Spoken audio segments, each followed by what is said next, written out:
और क्रांति महिला के तत्वाधान में अहम केतु कार्यक्रम सफाई कार्यक्रम में जुड़ी सभी विदुषी बहनों का और भाई भी जुड़े हुए हैं और हमारी अध्यक्षा महोदया जी भी जुड़ चुकी हैं। उन सबको मैं हृदय से नमन करती हूँ। भूमिका न बांधते हुए मैं अपना वेद मंत्र आपके समक्ष रखने जा रही हूँ। जब मैंने इस मंत्र को चुना तो ये मंत्र हम लोग प्रतिदिन यजन में हम मंत्र बोलते हैं और आप सबको इसका अर्थ भी मालूम होगा। वही मंत्र मैं आपके समक्ष रखने जा रही हूँ और इस मंत्र की इतनी मानता है कि ये तीनों वेदों में पाया जाता है, ऋग्वेद में भी, यजुर्वेद में भी और सामवेद में भी। मंत्र इस प्रकार है। ओम भद्रं कर्णेभिः शृणुयाम देवा भद्रं पश्येमाक्षभिर्यजत्रा स्थिरैरङ्गैस्तुष्ट्वांस्तनूभिर्व्यसेमदेवहितं यदायुः। इस मंत्र का जो ऋषि है वो गौतम है राग गणपुत्र देवता विश्वदेवा छंद विराट विष्णु पर। इस मंत्र के जो शब्द आए उनके अर्थ इस प्रकार हैं। देवा मीन से देवो हम, कर्णों भी कानों से, भद्र का श्रृणुयाम कर श्रवण करें, यजत्रा हे यजनीय देवो, अक्ष भी हम आँखों से, भद्रम पश्येम भद्र ही देखें, स्थिरई रंगई अपने मजबूत अंगों से, तनु भी शरीरों से, तुष्टवांश सदा स्तुति पूजन करते हुए ही, यत देवितम आयु जो हमारी देवों द्वारा स्थापित आयु है उसे वैशेम प्राप्त कर लें। ये मैंने आपके सामने शब्दों का अर्थ रखा है और इसमें इस मंत्र में ये प्रार्थना विनय की गई है। मन वाणी और इंद्रियों के अगोचर भगवान तो हमें दिखते नहीं हैं देवों, उनके हाथों के रूप में हम तुम्हें ही देख पाते हैं। वे भगवान तुम्हारे द्वारा इस सब ब्रह्मांड को चला रहे हैं, इसीलिए हे देवो हम तुम्हें ही संबोधन करते हैं। इस संसार में जन्म पाकर जब होश आया तो हम देखते हैं कि हम सब ने एक दिन मरना है, एक निश्चित आयु तक ही हमने जीना है। तुमने मनुष्य की सामान्य आयु 100 वर्ष की रखी है। हे यजत्रा, हे यजनीय देव, हम तुम्हारा यजन करते हुए 100, 116 या 100 वर्ष तक जीवित रहना चाहिए। इसके लिए देवो हम अपने कानों से सदा भद्र का ही श्रवण करें जो यजनी है, जो उचित है, जो कल्याणकारी है, केवल उसे ही सुने। आँखों से जो कुछ यजनीय है केवल उसे ही देखें। अभद्र वस्तु, बुरी अनुचित वस्तुएं हमारे कान आँख कभी न जाएं। हे देवो यही तुम्हारा यजन है, यही तुम द्वारा उस भगवान का यजन है। हे देवो तुम्हारे अंशों से हमारे शरीर की एक एक इंद्रिय और एक एक अंग उत्पन्न हुए हैं। जिस जिस देव से हमारा जो जो इंद्रिय अंग बना है उस अंग द्वारा सदा भद्र का सेवन करना ही उस देव का यजन करना है। हे देवो इसी तरह हम अपनी एक एक इंद्रिय से तुम्हारा यजन करते रहेंगे।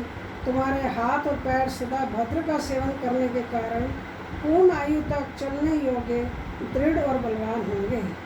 इन दृढ़ हाथों और पैरों से हम जो कुछ ग्रहण करते हैं, जो कुछ चलते हैं, वह सब तुम द्वारा प्रभु की स्तुति करना है। एवं हम अपने एक एक बलिष्ठ स्वस्थ अंगों से जो भी कुछ भद्र चेष्टा व हरकत करते हैं, हे देवो वह सब प्रभु भजन है। हम चाहते हैं कि इसी तरह हम अपने एक एक अंग से सदा भद्र करते हुए तुम्हारी दी हुई यज्ञ आयु को पूर्ण कर दे। आहा, अपने स्वस्थ बलिष्ठ पवित्र अंगों द्वारा सदा भद्र का ही सेवन करने के लिए ये जीवन कैसा एक पवित्र यज्ञ बन जाता है। ये मैंने आपके समक्ष एक प्रार्थना रखी है जो एक भक्त परमात्मा से करते हैं। हम आयु के उस पड़ाव पर पहुंच चुके हैं जब हमें होश आता है तो हमें पता लगता है कि हमारी तो ईश्वर ने आयु जो है 100 वर्ष तक निश्चित करी हुई है और परमात्मा चाहता है कि प्रत्येक मनुष्य 100 वर्ष तक जीवित रहे। इस मंत्र में हम प्रार्थना करते हैं ईश्वर से कि ईश्वर हमें 100 वर्ष तक आयु दे और हमारे अंग जो हैं बलिष्ठ हों और हम अपने अंगों से किसी प्रकार का कोई भी दुष्कर्म न करें। उसमें एक एक अंग के लिए प्रार्थना की गई है। हमारे हाथ, कान, आँखें सब कुछ भद्र सुने, भद्री देखें और भद्री करें। लेकिन इस प्रार्थना कहते हैं कि प्रार्थना में बहुत शक्ति होती है। कहते हैं सहस्त्र काम अर्चितम, अनेक लोग इकट्ठे बैठ के प्रार्थना करें तो उस प्रार्थना का और भी अधिक फल होता है। जैसे हम किसी समाज में, हम किसी परिवार में कोई चीज़ को पाने के लिए वर्षा यज्ञ करते हैं, संतान पुत्र प्राप्ति के लिए यज्ञ करते हैं, तो इकट्ठे बैठ के करते हैं। लेकिन जब हम व्यक्तिगत प्रार्थना करते हैं तो हम व्यक्तिगत रूप से ही प्रार्थना करते हैं। इसमें हम व्यक्तिगत प्रार्थना करते हैं कि हमारी ईश्वर हमारी आयु लंबी कर। लेकिन वो कैसे लंबी होगी? मांगने से प्रार्थना, ईश्वर हमारी प्रार्थना सुन तो लेगा, ईश्वर सुनता भी है। उसमें देर हो सकती है, देर हो सकती है, लेकिन कभी ना नहीं होगी। ईश्वर हमारी प्रार्थना को अवश्य स्वीकार करेगा, लेकिन उसके लिए हमें खुद भी तो यत्न करना चाहिए। आयु तो हमें 100 वर्ष की मिल जाएगी। मैं आपके सामने अपना एक दार्शनिक पक्ष रखने जा रही हूँ कि खाली आयु पा लेने से ही सब कुछ नहीं हो सकता। आयु हमें मिल भी गई, अगर हमने अपने इन शरीर के द्वारा बलिष्ठ, हमारा जो शरीर, स्वस्थ शरीर हमें प्राप्त होता है, उसके लिए पाने के लिए हमने कुछ यत्न नहीं किया, उसका कोई लाभ नहीं होगा, उस आयु का कोई लाभ नहीं है। अगर हमारा शरीर स्वस्थ नहीं है और हम बिस्तर पर पड़े हुए हैं तो हम कुछ भी करने में अस्वस्थ रहेंगे, असफल रहेंगे। तो इसीलिए मैं इसमें ये कहा गया है, ये सोचने के लिए मजबूर हो जाता है इंसान, जब हम आयु मांगे उसके साथ साथ हमारे जो विचार हैं और जो हमने बनना चाहते हैं, श्रेष्ठ मानव बनना चाहते हैं, और हमारा अंतिम लक्ष्य इस शरीर के द्वारा ही प्रभु को पाना है। जबकि प्रभु हमारे अंदर ही है, लेकिन उस प्रभु को पाने के लिए हमारे अपने विचारों को अच्छा बनाना पड़ेगा। विचारधारा जो होती है, परिस्थिति के अनुसार ही घटनाएँ मूर्त बनकर अगले क्षण में ही नई सृष्टि को जन्म देती हैं। यथा दृष्टि तथा सृष्टि। इस बात को इस उदाहरण से भी समझा जा सकता है। एक कुम्हार जब एक चिल्म बना रहा होता है तो अन्यथा अचानक ही वो उसको सुराही का रूप दे देता है। चिल्म जो होती है वो उससे पूछती है कि तुम तो चिल्म बनाने जा रहे थे, कि तुम अब उसको सुराही का आकार क्यों दे रहे हो? तो कुम्हार उत्तर देता है कि सुराही का रूप देकर मैं मानस के लिए इसमें जल भरा जाएगा और वो ठंडा जल पिएगा तो मनुष्य जो है तृप्त होगा। और चिल में जब इसमें वो तंबाकू और वो सब डालेंगे, उसको जो सांस द्वारा अंदर खींचेगा तो उसके अंदर जो है खांसी उत्पन्न होगी और कई प्रकार के रोग उसको लग जाएंगे। कहने का तात्पर्य ये है कि जब हमें आयु मिली है, उस आयु को हम अच्छे विचारों में लगाएं, अच्छे विचार बनाएं, और जिससे हम श्रेष्ठ मानव बन सकें। और जो विचार हैं वो हमारे हृदय के सुंदर भावों को, हमारे मस्तिष्क के विचार और हृदय के सुंदर भावों का हमारे शरीर में बहुत महत्वपूर्ण स्थान है। तभी इसे सरस्वती और इंद्र की उपमा देकर वेद में समझाया गया है। और ये जीवन के प्रमुख नायक हैं। विचार सदा निर्मल और हवि की भांति सुगंधित, कल्याणकारी होने चाहिए। और तभी हम प्रार्थना करते हैं, पूजनीय प्रभु भाव हमारे उज्जवल कीजिए। ये प्रार्थना हम प्रतिदिन रोज करते हैं।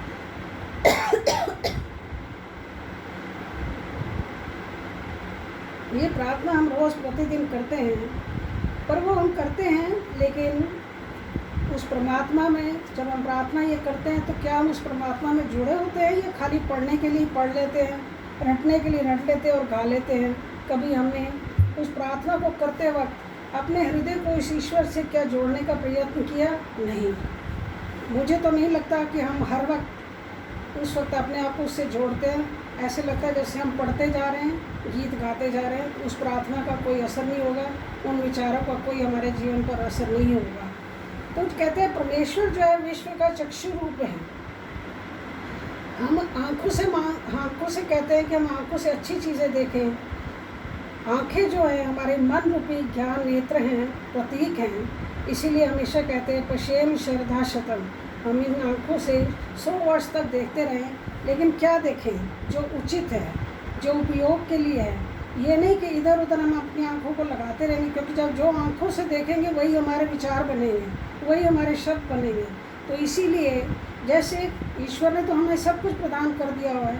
एक कृषक को जब वो धरती देता है तो वो बीज डालकर अच्छी प्रकार की सेवा कर कर, और जब वो उस पृथ्वी को अच्छी तरह जोत लेता है तो निश्चिंत होकर बैठता है और उसको अच्छी फसल मिलती है। इसी प्रकार एक विद्यार्थी होता है, उसको पुस्तकें भी अच्छी मिलती हैं, माँ बाप का सहयोग भी मिलता है, और अपनी मेहनत करके वो आगे सफल होता है। इसके विपरीत दूसरे लोग भी हैं जिनको सब कुछ मिलता भी है, लेकिन उनको वो उपयोग में ना लाकर वो बाद में पछताता है कि मैंने समय पर क्यों नहीं ये कार्य किया और अपने जीवन का निर्माण क्यों नहीं कर पाया। ऐसे ही भावी जीवन का निर्माण जब करना हो तो उसमें हमारी आंखें जो हैं हमारी बहुत ही हमारी साथ देती हैं। ऐसे ही जैसे फूल का उदाहरण, हम पार्क में जाते हैं, एक फूल को देखते हैं, फूल को देखने से हम उसका किसी का बखान नहीं कर सकते। जब तक हम उसको छुएंगे नहीं, सूंघेंगे नहीं, तभी हम उसके बारे में कुछ कह पाएंगे, अन्यथा हम नहीं कह सकते। उसके लिए प्रयत्न करना पड़ता है, ज्ञान प्राप्त करना पड़ता है। ज्ञान कहाँ से प्राप्त करें? अपने जीवन में अनुभव होते हैं।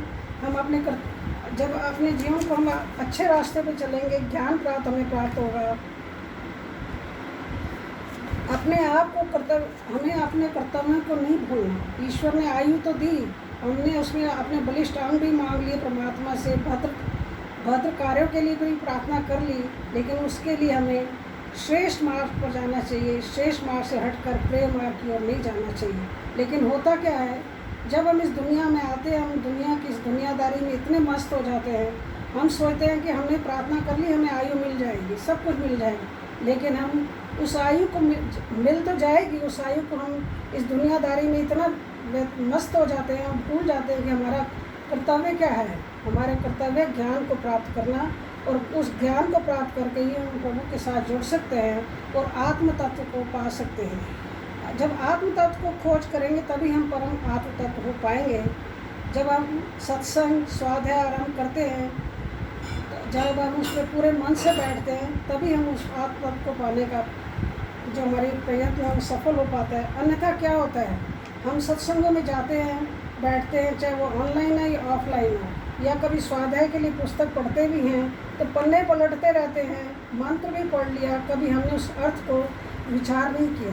अगर हम विचार करें तो उसमें हर चीज़ में, एक एक शब्द में हमारे लिए ज्ञान भरा पड़ा होता है, कि ज्ञान भरा होता है और हमारे लिए प्रेरणा होती है कि हम अपने जीवन में किस प्रकार ज्ञान को पाकर आगे बढ़ सकते हैं और परमात्मा के साथ जुड़ सकते हैं।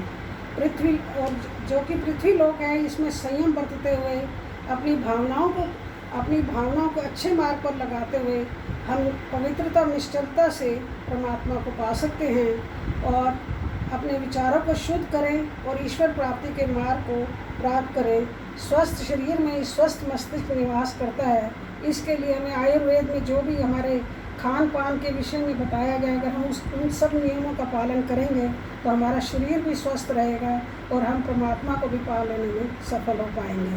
इन्हीं दो लाइनों को, अपने विचारों को मैं इस भजन की दो लाइनों में रखना चाहती हूँ। तूने कैसा रचा भगवान, खिलौना माटी का ये माटी का। तूने कैसा रचा भगवान, खिलौना माटी का। कान दिए भजन सुनने को, कान दिए प्रभु भजन सुनने को, और मुख से करूं गुणगान, खिलौना माटी का। तूने कैसा रचा भगवान, जीवादि प्रभु भजन करने को, जीवादि प्रभु भजन करने को। दी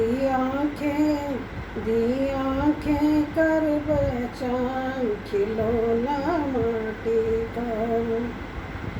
शीश दिया प्रभु चरण झुकन को, शीश दिया प्रभु चरण झुकन को, और हाथ दिए कर दान, खिलौना माटी का। तूने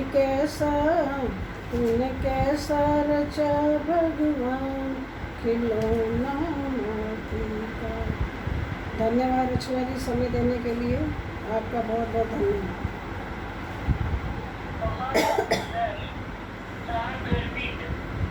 सोचे हुए शब्दों का प्रयोग आत्मरक्षा के लिए, शरीर रक्षा के लिए और भौतिक रक्षा के लिए, आध्यात्मिक रक्षा के लिए आपने जो हमारे समक्ष अपने विचारों को प्रस्तुत किया, उसके लिए आप बताइएगा। सचमुच में ये जो परिणाम निकला ना आज, ये सत्संग का ही परिणाम है और हमारी पॉजिटिविटी का परिणाम है, हमारी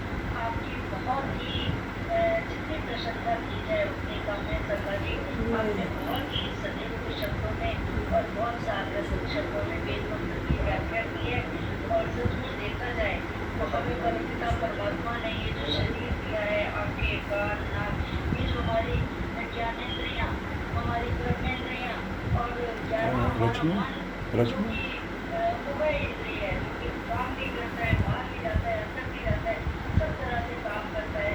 इनका सदुपयोग अगर हम करेंगे तो सचमुच में जीवन में हम सफलता प्राप्त करेंगे। कोई भूल नहीं कि जबकि हम ईश्वर की बहुत नजदीक चले जाएंगे, साक्षात्कार प्राप्त करेंगे और जीवन का अंतिम लक्ष्य जो है हमारे लक्ष्य को प्राप्त करेंगे। आपका प्राप्तियां पहला सवाल तो आपकी अपनी है, मैं क्या कहूँ, और सबकी ओर से जितने भी बहने भाई यहाँ उपस्थित है सबकी ओर से आपका हार्दिक धन्यवाद। आपका धन्यवाद। नमन। आशा है कि आप ऐसे ही आगे और भी सुंदर सुंदर व्याख्याएं देकर हमारे समक्ष उपस्थित होती रहेंगी। आपका एक बार पुनः धन्यवाद। आपका धन्यवाद रचना जी, आपने समय क्या कहें और बहने क्या कहें, बस एक ही शब्द में कह देते हैं, राम के आने तो महिला सवाल ही नहीं, वरन चयन करने वाली बहनें भी जिनको पाकर गौरवान देते हैं। धन्यवाद। बहुत बहुत धन्यवाद। आपने ना एक लाइन में सारा कुछ ही बोल दिया है। रचना जी मैं यही विशेषता होती है। रचना जी अभी सब जुड़े हुए हैं, मेरी एक प्रार्थना है सबसे कि सब इस वक्त सभी मंडलों की